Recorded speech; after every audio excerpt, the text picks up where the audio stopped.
തിരുവനന്തപുരത്തെ കരിക്കകം ചാമുണ്ഡി ക്ഷേത്രത്തിലെ പൊങ്കാല ചടങ്ങുകൾ പുരോഗമിക്കുകയാണ്. രാവിലെ 10:15 ഭണ്ഡാര അടുപ്പിലേക്ക് അഗ്നി പകർന്നത്. തന്ത്രി പുലിയന്നൂർ നാരായണൻ അനുജൻ നമ്പൂതിരിയുടെ കാർമ്മികത്വത്തിലായിരുന്നു ചടങ്ങുകൾ.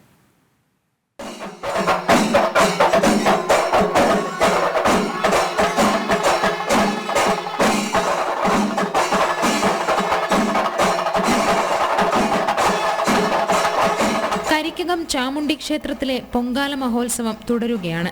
രാവിലെ പ്രത്യേക പൂജകൾക്ക് ശേഷം 10:15 ഭണ്ഡാര അടുപ്പിലേക്ക് ശ്രീകോവിലിൽ നിന്ന് അഗ്നി പകർന്നു.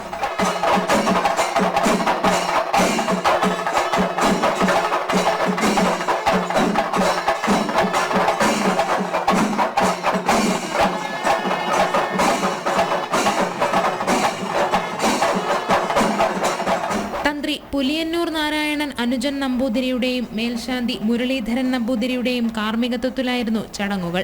2:15 പൊങ്കാല നൈവേദ്യം.